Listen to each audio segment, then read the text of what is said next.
Você foi sequestrado pelo tráfico de humanos e agora está num quarto com um assassino sádico que quer te torturar das formas mais perturbadoras possível. Ninguém tá vindo te salvar e você tem que sair dessa sozinho. Quando você está trancado e sendo brutalmente torturado, o que fazer? Vou te contar todos os erros, o que você deve fazer e como derrotar o albergue. Esses 3 turistas estão a fim de aloprar, tirar onda de malucão, e isso vai matar eles. Os caras estão curtindo a vida em Amsterdã e procuram a próxima loucura pra fazer. Josh não tem sorte com as moças e a pochetinha não ajuda em nada. Mas quando ele cria coragem pra se aproximar de uma gatinha, ele esbarra numa garota e derruba a bebida dela. O namorado confrontou ele e, claro, virou tiro, porrada e bomba. O segurança os expulsa e eles deixam a balada pra voltar pro albergue. Já fecharam as portas e estão trancadas, mas esse cara convida os dois pra subirem até seu quarto. Alex pergunta a eles pra onde eles vão depois e Paxton diz que eles vão para a Espanha dar em cima das mulheres lá. Mal sabem eles que Alex tem outros planos pra eles. Alex conta um segredo dizendo que na região fora da Bratislava existem albergues cheios de lindas mulheres que amam americanos e só o sotaque deles já ganham todas as gatinhas. Eles ficaram chocados com a informação quente e, claro, concordaram em fazer a viagem. Mal sabem eles que essa simples conversa vai destruir a vida deles.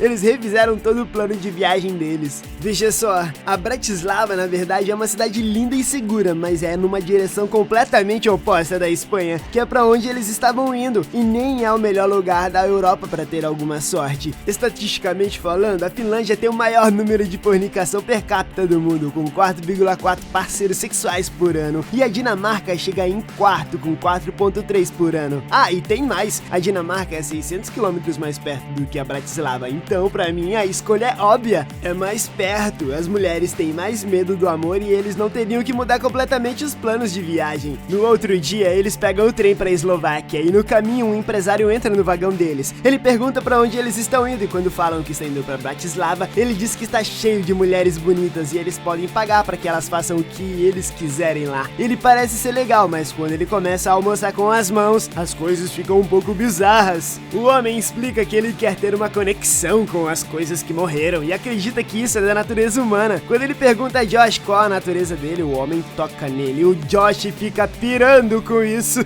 Os amigos acharam hilário, mas acha que eles não perceberam que conheceram a pessoa mais perigosa do trem. Um cara de meia idade dando em cima deles não é bem o tipo de aventura que eles querem, óbvio. Mas isso também os destruiu de um ponto muito importante. Ele disse que eles podem pagar para fazerem qualquer coisa. E essa simples frase é bem mais suspeita do que parece. Prostituição foi liberada em vários países da Europa, incluindo a Holanda. Então se todos já sabem disso, então ele não está falando da vida noturna, e sim de alguma coisa insanamente ilegal. E ao invés de rir, eles deveriam estar apavorados. Turistas provavelmente são as pessoas mais fáceis de se aproveitar, porque eles não sabem de nada e geralmente procuram experiências que eles nunca tiveram. E não vamos mentir, né? O verdadeiro motivo pelos países amarem americanos é porque eles sempre acham que são todos ricos. Isso os torna os alvos perfeitos para extorsão, ou pior. Eu estaria preocupado se estivéssemos andando por aí numa cidade cheia de gente querendo se aproveitar e seria bastante cuidadoso pelo resto da viagem.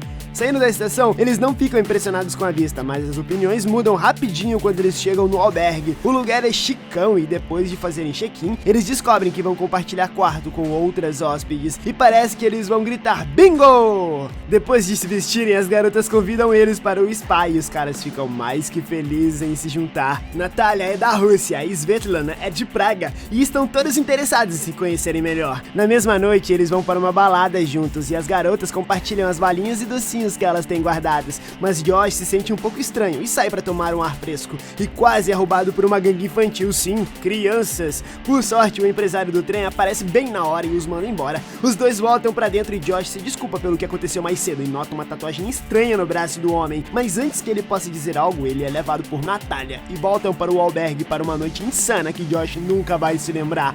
Tá, eu sei o que é uma isca quando eu vejo uma.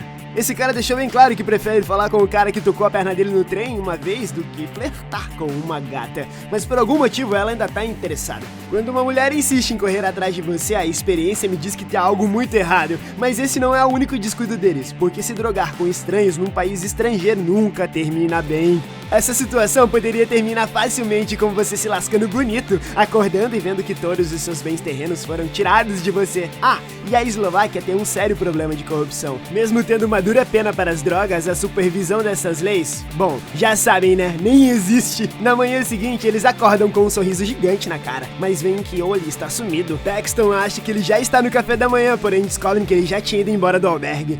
Eles dão tchau para as colegas de quarto e uma hóspede japonesa corre até eles e mostra uma foto estranha de Oli com a amiga dela, que diz adeus em japonês. Eles sabem que isso é caô, já que Oli não curte as asiáticas e Paxton pede para que ela envie a foto para eles. Eles ainda não sacaram, mas essa foto é claramente uma montagem. Esses dois estão muito infelizes para serem pombinhos apaixonados e deram cano nos amigos, mas quem fez isso não sabe nada de fotografia. Na foto, o foco está tanto no fundo quanto nos dois, e isso não é o que acontece normalmente. A abertura do obturador determina a profundidade do campo, mas mesmo com uma abertura gigante, seria impossível esse tipo de foco com eles tão perto da câmera. Eu levaria essa foto direto para a polícia. Sequestros raramente são resolvidos depois de 72 horas, e o relógio já tá ticando forte. Paxton e Josh decidem ir atrás do amigo na cidade, quando vem Oli andando por aí e tentam chamar sua atenção. Eles o seguem até um prédio, mas depois percebem que é apenas um estranho. Paxton pergunta onde ele arranjou esse casaco, mas o homem diz que pertence a ele e vaza.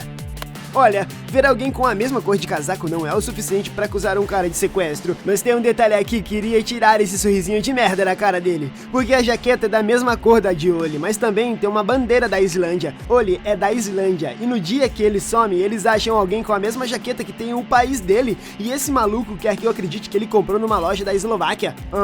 Cláudia, senta lá. Ele deve estar envolvido de alguma forma com o sequestro, e não podemos deixar ele passar. Eu iria chamar a polícia e continuar seguindo ele até que interrogasse um rapaz. Claro, o casaco apenas não serviria de evidência, mas tem uma vantagem única aqui. De acordo com a Interpol, a base de dados de DNA agora existe em todos os países membros da União Europeia. Apesar da Islândia não fazer parte oficialmente, ela é a casa dos líderes em pesquisa de DNA chamada Decode, que tem tantos dados de DNA dos seus cidadãos que eles têm um gene de mais da metade da população. Eles podem pegar DNA da jaqueta e tentar dar match com a base de dados do Decode. Isso dá uma chance muito boa de provar que o casaco é de Oli e de prender esse cara para ser interrogado. Eles caminham de volta para o albergue e Paxton recebe uma mensagem de Oli. É uma selfie da cabeça dele com a legenda "Vou pra casa". Mas eles não perceberam que o amigo deles já tá mortinho da Silva. Em algum lugar o assassino de Oli tirou uma foto da cabeça decepada dele, e isso só tá começando. O assassino anda pelo corredor até outro cômodo, onde uma mulher japonesa virou prisioneira. Ela grita por socorro, mas ninguém escuta. Enquanto isso, ele vai picotando os dedinhos do pé dela. Essa noite, eles tentam esquecer Oli e aproveitar o resto da viagem com as garotas, mas Josh começa a passar mal pra variar e quer ir embora. Natália se oferece pra voltar com ele, mas ele recusa e volta pro albergue. Quando ele chega, ele é levado ao quarto e desmaia, mas outra pessoa entra no quarto e Josh não faz ideia de que ele é o próximo a ser sequestrado. De volta à balada, Paxton começa a se sentir mal também e levanta pra achar um banheiro, mas quando ele sai, um homem o observa e essas meninas parecem saber mais sobre isso. Drogadão, ele entra num depósito e fica trancado. Ninguém escuta ele chamando por ajuda. Ele desmaia e passa a noite inteira ali, sem ideia de que ele quase escapou do mesmo destino dos amigos. Enquanto isso, Josh acorda num quarto sem saber como chegou lá. Ele foi acorrentado na cadeira com as mãos algemadas e só pode observar enquanto o açougueiro pega a furadeira. Ele começa a torturar Josh sem dó, enquanto a furadeira perfura o corpo todo dele. Os gritos ecoam no corredor, mas então tudo fica quieto. Quando o homem bota de lado a furadeira, ele se revela o empresário do trem. Josh implora pra sair e o homem concorda em deixar que ele vá, mas claro, tem uma surpresinha. O homem corta os tendões de Aquiles dele e Josh berra de dor. Ele liberta Josh pra sair, mas quando ele levanta, ele colapsa e as feridas terminam de abrir. Ele ofereceu dinheiro para que parasse com a tortura, mas o homem revela que ele é pago pelo prazer de matar e corta a garganta de Josh. Tá vendo? Quem mandou deixar a namorada lá no bar sozinha? Essas algemas parecem ser da polícia, então realmente apertam e o metal é forte, mas isso nos dá uma vantagem. As forças especiais, como os militares, são treinadas para escapar de qualquer coisa e fazem isso de uma forma simples. Eles colocam os pulsos juntos e rodam para as correntes embolarem, criando uma tensão. Isso deixa a algema tão fraca que um soldado pode quebrar com um rápido movimento de torção e escapar. Isso requer um pouco de paciência e vai ser doloroso, mas sequestrador vale a pena se salvar sua vida. Se ele escapa, ele teria mais vantagem ainda por ser mais novo que o torturador. A única coisa que dá poder pra esse cara é que ele tem uma arma, caso contrário, ele é um velho que tá fora de forma. Ao invés de correr pela porta sem os tendões, eu iria esperar ele chegar perto o suficiente e derrubar ele no chão. Se eu conseguir derrubar ele comigo, eu posso usar a força dos braços pra lutar com ele sem usar as pernas, e isso nos dá uma chance real de escapar com vida. Enquanto isso, Paxton volta para o albergue e descobre pelo registro de hóspedes que ele já tinha feito o check-out. Ele briga com o recepcionista pelo erro e ganha um novo quarto, mas quando ele entra, ele vê duas mulheres se vestindo e elas convidam ele para o spa. Ele percebe que foi tudo igual, palavra por palavra, que nem quando Natália e Svetlana fizeram quando ele chegou. Procurando por pistas, ele usa a foto de Oli e acha a chaminé que é idêntica da foto, mas do nada uma gangue infantil rouba o telefone dele. Ele os persegue e até pega um, só que, né, é uma criança. Ele desiste e mesmo sem telefone e sem evidência, ele decide ir para o departamento de polícia e registra um boletim para uma pessoa desaparecida. O policial diz que não é incomum as pessoas desaparecerem sem falar nada. Paxton percebeu que ninguém vai ajudar ele, então ele decide resolver isso com as próprias mãos. Corajoso. Sabe, você sabe que é uma causa perdida quando a polícia se recusa a ajudar. Esse cara não tem chance alguma de achar ou resgatar o amigo sozinho, mas é por isso mesmo que eu chamaria essa ganguezinha pra me ajudar a investigar. Eles não têm nenhum outro motivo além de lucro, então eu compraria os serviços deles com dinheiro e doces para encherem meus olhos e ouvidos na cidade. Eu contrataria eles a seguir os movimentos de todos os suspeitos. Eu faria eles seguirem Natália e Svetlana, e também o cara com a jaqueta de Oli, é claro, a recepcionista do albergue, porque se isso é um golpe repetido, então os funcionários sabem sobre isso e provavelmente são pagos pra isso. As crianças têm o telefone dele, então eles podem ir para qualquer lugar sem serem suspeitas e tirar fotos. Isso iria nos ajudar a juntar as evidências para convencer a polícia. Saindo do departamento, ele vê Natália e a segue até um prédio, mas os locais estão de olho nele. Entrando no bar, ele encontra Natália e Svetlana na mesa. Confrontando elas sobre o amigo que subiu, elas contam que ele está com o Oli numa galeria de arte. Ele não acredita nelas e demanda ser levado para descobrir o que está acontecendo. No caminho, a mulher oferece chiclete, mas quando ela procura na bolsa, ele nota que está cheio de dinheiro. O motorista dá para ela uma sacola cheia de chiclete e Paxton acha super estranho que eles têm tudo isso. Quando finalmente chegam, ele nota a chaminé da fábrica, que é a mesma foto de Oli. Então ele está no lugar certo.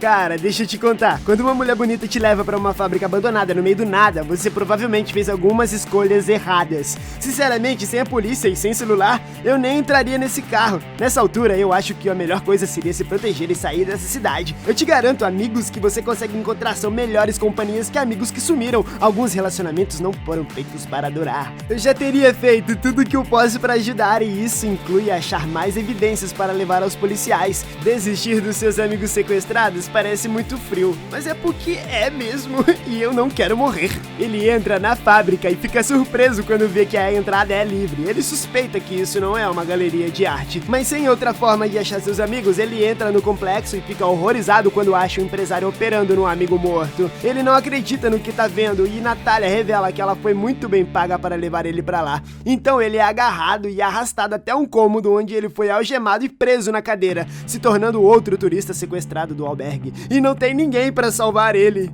Isso é assustador pra baralho e a gente não vai subestimar estes caras. Essa situação toda foi criada pra nos atrair aqui e já fomos vendidos pela maior oferta. E é por isso que ainda temos uma última chance de sobreviver. Esse treco é claramente um negócio e, como em qualquer negócio, o dinheiro fala bem mais alto. Como última tentativa, eu ofereceria mais dinheiro para virar um cliente, ajudar a trazer mais americanos e aumentar o estoque deles. No final do dia, todo negócio lucrativo quer crescer e aumentar a demanda. E se eu me oferecesse pra ajudar, isso valeria mais do que servir só um cliente. Muito improvável, mas se não tentarmos de tudo, é porque a gente merece morrer ali na sarjeta mesmo. Quando a porta abre, o guarda pede que ele fale. Esse cliente quer ter certeza de que está matando um americano. O guarda coloca uma mordaça na boca dele e sai. Botando a pistola na cabeça de Paxton, o cara tá prestes a atirar, mas vê que assim é muito fácil e muda de ideia aos 45 do segundo tempo, que é quando Pax escuta o barulho de uma motosserra. O homem se aproxima e traz a lâmina para o peito, mas Paxton começa a vomitar e engasgar no próprio vômito. O homem obviamente quer fazer seu dinheiro valer, então ele o liberta da mordaça. Só que o cara não faz ideia de que esse ato de bondade iria matar ele. Ele pega a motosserra de novo e arranca alguns dedos fora, mas não percebeu que também cortou as algemas. Virando, ele vê o homem correndo com a motosserra, mas o cara escorrega na mordaça e cai no chão.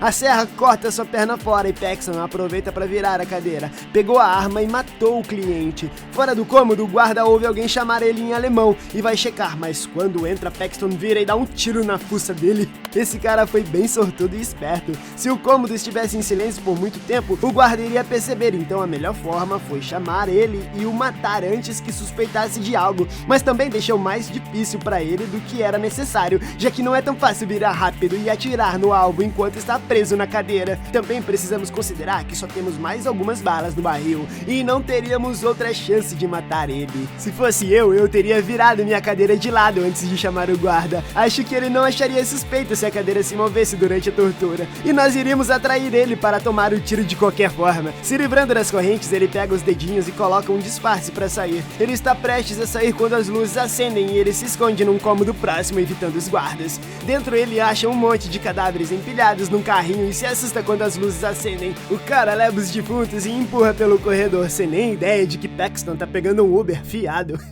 Ele foi levado pro subsolo e levado pra cozinha, onde desmembram a galera. E quando Pax abre os olhos, ele vê seu amigo morto olhando bem pra cara dele. Se ele cometer um erro, ele vai acabar do mesmo jeito que Josh. O açougueiro pega um cadáver do carrinho e derruba os dedos de Paxton no chão. Ele tenta pegar, mas o açougueiro, por incrível que pareça, foi mais rápido. Pegando os dedos, ele sai da cozinha pra desovar os corpos. Isso dá a Pax uma chance de escapar. Por isso chegou de fininho atrás do cara e apagou ele. Ah, danadão. Paciência é uma virtude e o cara fez a escolha certa aqui. Faz sentido você pegar uma arma e sair por aí dando porrada pra sair o mais rápido possível, mas isso não te dá as melhores oportunidades. O cara não te percebeu e se você levantar, o corpo em cima de você vai cair no chão e fazer barulho, alertando sua presença. É bem mais fácil esperar ele virar e meter a faquinha do que tirar um corpo morto de cima de você, levantar e depois pegar uma arma. Paciência é a única jogada que funciona aqui. Ele tomou a decisão certa, mas ele precisa se libertar desses dedos. Cara, para lesões sérias como essa, colocar seus dedos de volta depois de 6 horas é impossível e esse é um tempo bastante otimista, considerando que você precisa escapar com vida, voltar pra cidade, achar um hospital e o médico costurar os seus dedos de volta. Que bom que ele tá pensando na qualidade de vida e tal, mas pra mim eu prefiro focar na sobrevivência imediata e manter minhas mãos livres caso eu precise pegar uma arma ou me defender. Paxton pega o elevador e consegue evitar os guardas antes de entrar nesse vestuário. Ele vê uma janela, mas quando ele olha, ele enxerga um policial conversando com um dos motoristas e percebe que a polícia sabe desse lugar e permite que isso aconteça. Previsão do tempo. Nenhuma chance de ajuda.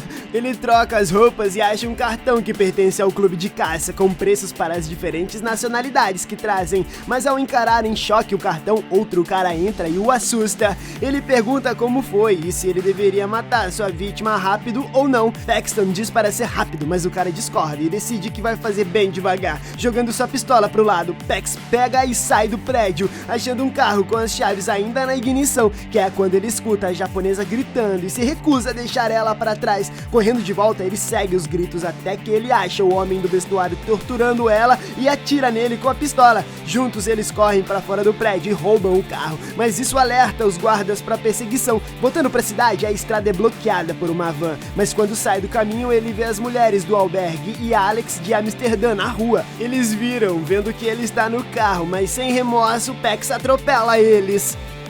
Pague 1 e leve 3, é uma boa pedida em qualquer lugar do mundo. Eu também atropelaria eles, mas isso envolveria a polícia. Ser perseguido por gangster e a polícia é o tipo de ironia que eu evitaria, especialmente nesse caso que eu tô literalmente correndo pela minha vida. A verdade é que esse cara nem deveria estar dirigindo o carro por aí, é pedir pra ser pego. Tem muitos pedestres no caminho e quando as ruas são apertadas, você tem que diminuir a velocidade, o que faz os gangsters chegarem mais perto. A melhor coisa seria dirigir até a rua mais apertada estrada e deixar o carro lá. Quando eles chegassem, eles estariam bloqueados e isso forçaria eles a pegar algum atalho para te achar de novo. Você é mais lento a pé, mas usando o carro para bloquear a saída, compra tempo para você se esconder. Eles vão te perder e você pode fugir de verdade. Numa outra rua, o cara é parado pela gangue de crianças e, por sorte, ele ainda tem aquela sacola gigante com chiclete. Quando os guardas aparecem para tentar seguir, as crianças acabam com o carro deles, dando um verdadeiro significado à expressão plot twist. Deixando o carro de lado, eles correm a pé para a estação de trem,